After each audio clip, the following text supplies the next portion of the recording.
बीती रात भर जंग से जुड़ी हर अपडेट मैं आपको बताऊंगा। और मैंने जैसे आपसे वादा किया था कि हॉर्मूज पर अमेरिका के ग्राउंड ऑपरेशन को लेकर एक बड़ा खुलासा।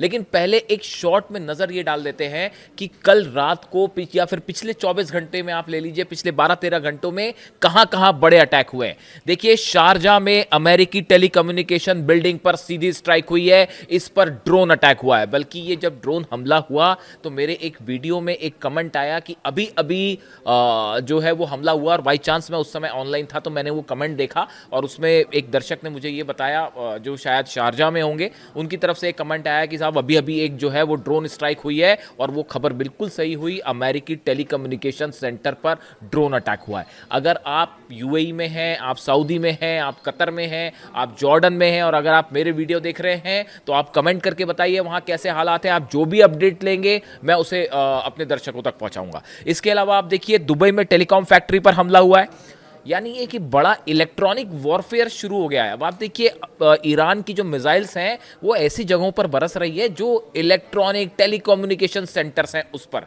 जिस तरह के हमले ईरान पर हुए वैसा ही जवाब मिल रहा है। यूएई में अल मिन्हाद बेस पर अमेरिका का कमांड सेंटर तबाह कर दिया गया है। दुबई में 24 घंटे के अंदर 11 मिसाइल्स अटैक हुए हैं और 40 के आसपास ड्रोन अटैक हुए हैं। दुबई में ही कुवैत का जो तेल टैंकर है, अल सलामी तेल टैंकर, उसमें आग लग गई है, ये खबर आप जानते होंगे, उस पर ड्रोन अटैक हुआ। इसके अलावा दुबई एयरपोर्ट पर 2 सिविलियन एयरक्राफ्ट को भी निशाना बनाया गया है। इसको लेकर अभी कंफर्मेशन देखिए रिवील होती है नहीं, जानकारी वो एक अलग बात है, लेकिन जो सोर्सेज आ रहे हैं कि 2 प्लेन तबाह हुए हैं यूएई में एयरपोर्ट पर। इसके अलावा आप देखिए कि मिडिल ईस्ट का अब ऐसा मान के चल रहे हैं एक्सपर्ट्स कि जो रडार सिस्टम है वो पूरी तरह से तबाह है। आप देखिए, सऊदी में लगातार अमेरिकन बेसिस पर हमले, यूएई पर हमले, बहरीन पर स्टील प्लांट पर जिस तरह से हमले हुए, कुवैत पर अमेरिकन बेसिस पर हमले, इराक पर हमले। ऐसा लगता है कि अमेरिका का defence system, third system, patriot system पूरी तरह से तबाह हो चुका है और सब बेसिस एक के बाद एक जल चुके हैं। इसीलिए खबरें आ रही है कि अमेरिका अब अपने सारे बेस इजराइल शिफ्ट करने जा रहा है। ये बड़े हमले हुए, इजराइल पर लगातार हमले हो रहे हैं। इजराइल का तो जो हाल है वो मैं आपको बताऊंगा ही, लेकिन इसके अलावा एक बड़े मुद्दे पर मैं बात करना चाह रहा हूं, वो है कि डोनाल्ड ट्रंप क्या हॉर्मूज में ग्राउंड ऑपरेशन करने जा रहे हैं, और क्या डोनाल्ड ट्रंप की असली नज़र ईरान के 450 किलो यूरेनियम पर है। क्या ये जंग अब यूरेनियम की होने जा रही है? देखिए, पहली बात तो आप ये समझिए कि 2 तरह के बयान आ रहे हैं। आप एक बयान देखें, जैसे मार्को रूबियो हो गए विदेश मंत्री, या जेडी वेंस उपराष्ट्रपति, इनके जो बयान आ रहे हैं ये इस तरफ इशारा कर रहे हैं कि अब ये जंग खत्म होने वाली है, खत्म होने वाली है। डोनाल्ड ट्रंप की तरफ से कभी ये बयान आता है कि जंग खत्म होने वाली है, कभी ये बयान आता है कि ये जंग कितनी चलेगी हम नहीं बता सकते, क्या हमें हमले जारी रखने होंगे। यानी आप देखिए, ये बयानों में बड़ा विरोधाभास है। इससे एक बात तो साफ है कि 2 तरह की स्थितियां जो है वो पैदा हो रही हैं। आप पहली बात देखिए, हथियारों के जमावड़े की बात करें जो हॉर्मूज के आसपास है। यूएसएस ट्रिपोली इंडियन ओशन को क्रॉस कर चुका है, अरब सागर की तरफ बढ़ रहा है, यानी वो उस सिचुएशन में जल्दी पहुंच जाएगा जहां से हॉर्मूज पर एक्शन हो सकता है। यूएसएस ट्रिपोली जो जहाज है उसमें 3500 सोल्जर्स हैं। इसके अलावा आप यूएसएस बॉक्सर जो है वो बेहद करीब पहुंच रहा है, अरब सागर की करीब पहुंच चुका है। 82 एयरबॉर्न यूनिट में 3000 जवान हैं अमेरिका के। आर्मी कॉम्बैट के 4000 सोल्जर्स जो है वो मिडिल ईस्ट की तरफ बढ़ रहे हैं। सपोर्ट यूनिट जो है अमेरिका की, उसके 20,000 सोल्जर्स जो है वो ईरान के करीब पहुंचने शुरू हो गए। एयरफोर्स से, अमेरिकन एयरफोर्स से जुड़े 15,000 सोल्जर्स जो हैं उनको मिडिल ईस्ट भेज दिया गया है। इसके अलावा स्पेशल फोर्स के 2000 सोल्जर्स और नेवी के करीब 10,000 सैनिक अमेरिका के ईरान के आसपास हैं। यानी देखिए, ये मैंने आपको नंबर्स ये सब इसलिए बताए, ये बड़ी स्पेसिफिक जानकारी है। एक तो कि कितने सोल्जर्स कौन सी यूनिट से आ रहे हैं, मैंने आपको पहले ही बताया। चाहे रशिया की इंटेलिजेंस हो, चाहे चाइना की इंटेलिजेंस हो, ये सब मदद कर रहे हैं ईरान की, और अमेरिका के हर डेवलपमेंट की जानकारी दी जा रही है ईरान को। इन हालात में ये सारे सोल्जर्स का करीब जाना, हॉर्मूज के करीब जाना, मिडिल ईस्ट की तरफ बढ़ना, ये इशारा कर रहा है कि एक बड़ा ग्राउंड ऑपरेशन कभी भी हो सकता है, चाहे वो हॉर्मूज में हो, चाहे खर्ग आइलैंड में। अब देखिए, अगर हम टोटल सैनिकों को काउंट कर लें तो करीब 50,000 सैनिक बन रहे हैं जो कि ईरान के आसपास है। आप देखिए, वॉरशिप्स पहुंच रहे हैं, इसके अलावा एक बड़ा डेवलपमेंट है, A-10 थंडरबोल्ट विमान हैं, ये अमेरिका से रवाना कर दिए गए हैं ब्रिटेन, और वो अरब की तरफ आएंगे, ईरान की तरफ आएंगे। ये थंडरबोल्ट वो प्लेन्स हैं जिनका इस्तेमाल ग्राउंड ऑपरेशन के समय के लिए किया जाता है। यानी आप देखिए जो मिलिट्री का जमावड़ा है ईरान के आसपास वो अच्छा खासा है। अब ऐसे में सवाल ये है कि क्या इसमें ऑपरेशन यहां पर होगा, इसको, और अब तक क्यों नहीं हुआ ऑपरेशन, ये दोनों सवाल है। पहला सवाल जो है कि क्या ऑपरेशन होगा, अगर हॉर्मुज में किसी तरह का ऑपरेशन करना है अमेरिका को, तो उसके लिए खर्ग आइलैंड पर तो एकदम ज़रूरी है कि बिना खर्ग पर कब्जा किए आप हॉर्मुज पर कब्जा कर ही नहीं सकते। तो खर्ग आइलैंड के आसपास हमले हो सकते हैं, उस पर जो है पैराट्रूपर्स के जरिए जो है अमेरिकन सोल्जर्स जो है उनको ड्रॉप किया जा सकता है। लेकिन खर्ग पर हमला करने के लिए या उस पर कब्जा करने के लिए आपको केशम आइलैंड पर कब्जा करना होगा, आपको लद्दाख पर हमला करना होगा, आपको अबू मूसा पर हमला करना होगा, और ग्रेटर तुनब, ये वो सब आइलैंड हैं हॉर्मुज में जिन पर कब्जा किए बिना आप स्ट्रेट ऑफ हॉर्मुज को खोलने की सोच भी नहीं सकते। और देखिए सबसे बड़ी बात, गौर करने वाली बात, ये जो केशम आइलैंड है यहां पर लगी हुई है ईरान की अबू मेहदी मिसाइल्स। एक्सपर्ट से मैंने कई लोगों से बात की कि भाई डोनाल्ड ट्रंप इतना वक्त क्यों ले रहे हैं, अगर हॉर्मुज में ऑपरेशन करना है तो फटाफट कर दीजिए, भाई दुनिया की सबसे बड़ी ताकत है, इतने सारे प्लेन्स हैं, सब कुछ है। ये बात अलग है कि उसमें जो है 20-25 प्लेन जो है तबाह हो चुके हैं, सब बेस जल चुके हैं। तो कई लोग मुझसे सवाल पूछते हैं कि अरे भाई अमेरिका तो जंग जीत रहा है, आप क्यों कह रहे हैं कि ईरान जंग जीत रहा है। 1 महीना हो गया साहब, हाँ 1 महीने में सब देश मिलकर ईरान को झुका नहीं पाए, और झुकाना तो छोड़िए, सारे बेस तबाह हो चुके हैं, 2-2 वॉरशिप्स पीछे पलट के जा चुके हैं।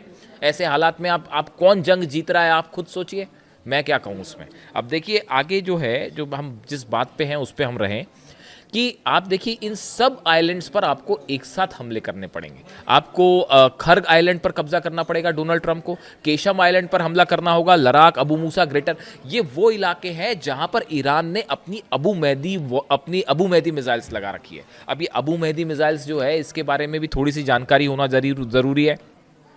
1000 किलोमीटर इसकी रेंज है, आप सर्च करेंगे तो आपको 1000 किलोमीटर जानकारी मिलेगी। लेकिन आप अगर मुझसे पूछेंगे तो मेरा सोच जो है, जो मेरा एनालिसिस कहता है, इसकी रेंज बढ़ाकर अब 1500 किलोमीटर कर दी गई है, और ईरान की मदद से इसका एडवांस्ड वर्जन लॉन्च है, जिसका ईरान ने अभी कोई डिक्लेरेशन नहीं किया। बड़ी सारी चीज़ें वॉरफेयर में ऐसी होती हैं जिसके बारे में, तकनीक के बारे में बताया नहीं जाता। तो आप जब भी अबू मेहदी मिसाइल सर्च करेंगे, आप करके देखिए, आपको 1000 किलोमीटर की रेंज मिलेगी, जबकि हकीकत यह है कि 1500 किलोमीटर से ज़्यादा अटैक कर सकती है।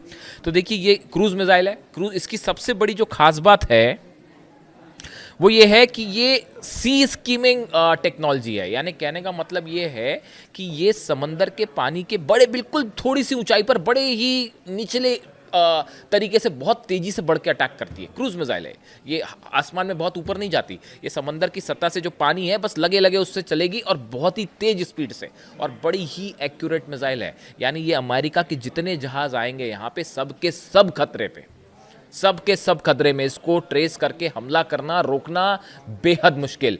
1000 किलोमीटर की जद में भी अभी अमेरिका का कोई जहाज नहीं है।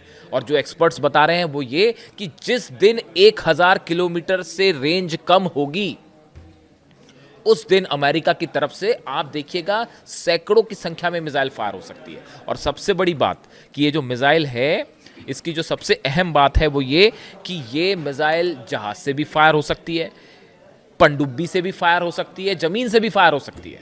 तीनों वर्जन है ईरान के पास।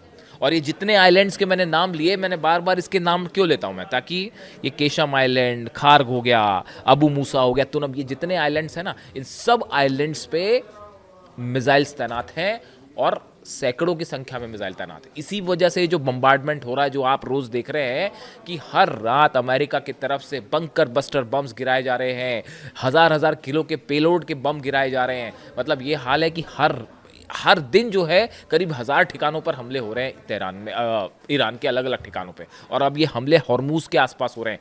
कोशिश ये है कि IRGC की जो क्षमता है उसको ख़त्म किया जाए, मिसाइल सिटीज़ को ख़त्म किया जाए। लेकिन मिसाइल सिटी को आप ख़त्म तो तब करोगे जब आपको पता चलेगा कहाँ कहाँ मिसाइल सिटीज़ हैं। वो तो ऐसी जगह बनी है जिसके बारे में कोई लोकेशन किसी को नहीं पता, शायद वो सिर्फ ईरान की सेना जानती है और उसमें भी कुछ ही कमांडर्स जानते हैं।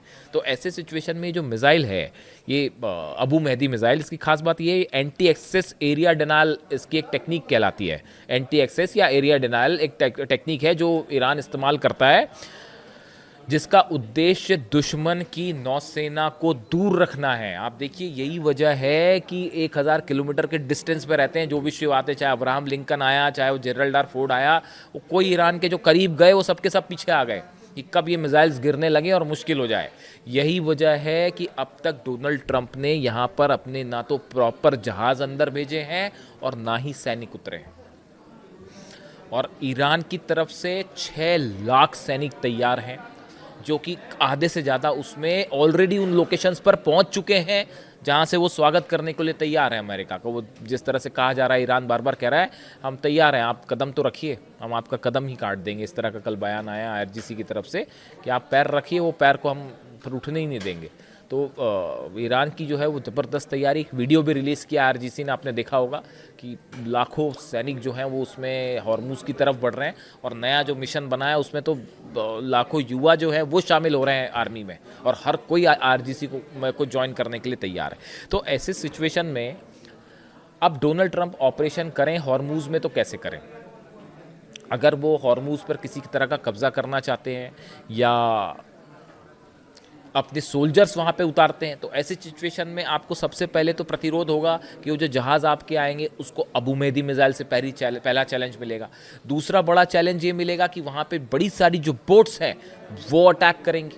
तीसरी बड़ी चुनौती है 6 लाख सैनिक वहाँ पर हैं,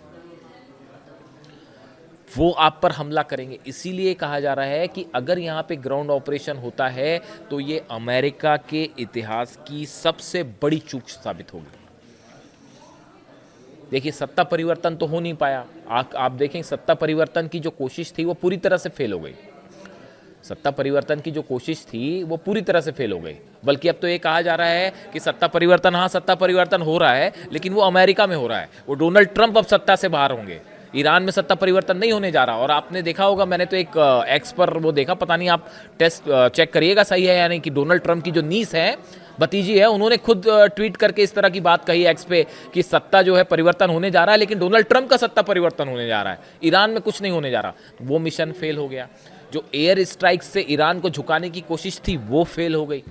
हॉर्मुज बंद हो गया, उसको खुलवा नहीं पा रहे हैं। वहां पे माइंस बिछी हुई हैं हॉर्मुज में, आप देखिए माइंस बिछी हैं। माइंस को हटाने के लिए मैंने एक्सपर्ट से बात की कि भाई माइंस बिछा दिए हैं, वो कोई शक नहीं है, माइंस बिछ चुकी हैं, अब माइंस बिछ चुकी हैं। अब वो उसको आपको हटाना है, वो माइंस को हटाने में कम से कम 2 हफ्ते से 3 हफ्ते लगेंगे। मतलब अगला जहाज करीब जाएगा, उसके लिए पहले 2 हफ्ते ऑपरेशन करके वो माइंस हटानी पड़ेगी। आप समझ रहे हैं कितना मुश्किल ऑपरेशन है ये इतना आसान नहीं है कि हॉर्मुज, आपने खबरें देखी कहीं कि बस अब हॉर्मुज पर हमला होगा और ईरान पर कब्जा, भूल जाइए, ख्याल है सब, ख्याली पुलाव है और कुछ नहीं है। वो हॉर्मुज में माइंस बिछी हुए, 2 हफ्ते लगते हैं वहां पे माइंस को हटा। मतलब जहाज तो एंटर कर ही नहीं सकता। आप सोल्जर्स ऊपर से उतारोगे, बैकअप कहां से लाओगे? गिर जाएंगे वो सोल्जर्स वहां पे जाने के बाद। इसीलिए अब तक ऑपरेशन नहीं हुआ।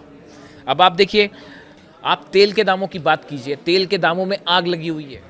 और वो जिस तरह से हमले हो रहे हैं, अगर वो 115-120 बैरल पहुंच गया और वो सस्टेन कर गया कुछ दिनों तक, तो आप देखिए क्या हालत होगा। अमेरिका में तेल के दाम लगातार बढ़ रहे हैं, दुबई में तेल के दाम बढ़ रहे हैं, सिंगापुर एयरलाइंस ने किराया बढ़ा दिया है।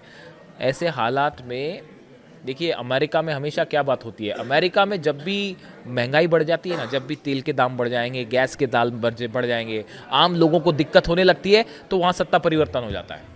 इसीलिए ईरान की स्ट्रैटेजी है वॉर को लंबा खींचा जाए, और वहाँ पे दबाव में है डोनाल्ड ट्रंप।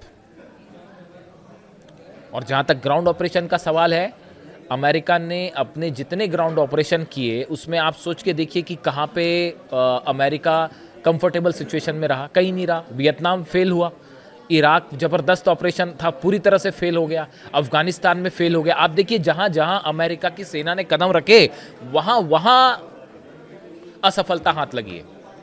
तो ये तो ईरान है, आईआरजीसी के 10 लाख सैनिक तैयार खड़े हुए हैं, रेडी मोड में है कि जब चाहे तब अटैक करते हैं। टोटल आर्मी तो और बड़ी है, सेना टोटल बड़ी है, लेकिन 10 लाख तो इस मोड में जो हमेशा तैयार रहे। तो ऐसे हालात में डोनाल्ड ट्रंप के पास कोई एग्जिट प्लान नहीं है, अंदर आ गए हैं, अब सिर्फ एक चारा बचा है कि ये लाव लश्कर लेके वापस चला जाए, इस जंग को ख़त्म किया जाए। लेकिन उसमें समस्या ये है, उसमें दिक्कत ये है कि हमेशा के लिए हॉर्मुज को खो देगा अमेरिका, पूरे मिडिल ईस्ट से कंट्रोल खत्म हो जाएगा अमेरिका का। अगर ये जंग, ट्रंप क्यों नहीं रोक पा रहे जंग? भाई अगर इकोनॉमिकली नुकसान हो रहा है, बंद करके वापस चले जाए, बंद करके वापस चले जाएंगे तो हॉर्मुज पर हमेशा के लिए ईरान का कब्जा। बात नंबर एक, अमेरिका के जितने बेसेस हैं वो हमेशा के लिए ये हो जाएगा साबित कि भाई आपके तबाह हैं बेसेस, आप जंग हार गए, आप मुंह दिखाने लायक किसी के लिए नहीं रहे, अपने बेसेस खुद इजराइल शिफ्ट करना पड़ रहा है या नए सिरे से बनाने पड़ेंगे। यानी मिडिल ईस्ट में अमेरिका का प्रभाव हमेशा के लिए खत्म, और ये इससे बड़ी जीत ईरान की नहीं हो सकती और इससे बड़ी हार नहीं हो सकती अमेरिका की। यही वजह है कि ना आगे बढ़ते बन रहा है ना पीछे आते बन रहा है, लेकिन चूंकि सोल्जर्स हैं आसपास, इसलिए इस बात को लेकर अलर्ट रहना होगा। देखिए, ये खार्ग आइलैंड पर कब्जा करना और इस पूरे इलाके में कब्जा करना ये कोई आज का मिशन नहीं है, ये बहुत समय से चल रहा है। मैं एक सेंटकॉम, जो अमेरिका की सेंट्रल कमांड है जो ये ऑपरेशंस देखती है, उसके एक्स कोई चीफ है, मैं नाम भूल गया, मैकेंजी शायद, उनका मैं बयान देख रहा था। वो ये कह रहे हैं कि भाई ये तो हम पिछले 30 सालों से इसकी प्लानिंग कर रहे थे कि कैसे खार्ग पे और हॉर्मुज पर कब्जा किया जाए। तो उन्होंने उसके पूरे प्लान्स बना रखे हैं, लेकिन अब तक वो एग्जीक्यूट नहीं हुए, क्योंकि उनको पता है कि वहाँ पे जाएंगे तो फंस जाएंगे। और अमेरिका ऑलरेडी यहाँ से मांग उठ रही है कि भाई आप हमारे बच्चों को वहाँ मरने के लिए क्यों भेज रहे हो, अपने लालच के चक्कर में क्यों आप जाने दिलवा रहे हो वहाँ। यानी कुल मिला के हालात ये हैं कि डोनाल्ड ट्रंप फंस गए बुरी तरह से, और ईरान ने इस जंग को लंबा करके एक करारा जवाब दे दिया है अमेरिका को। अगले वीडियो में एक और बड़ा खुलासा, इंतज़ार कीजिएगा। Thank you so much.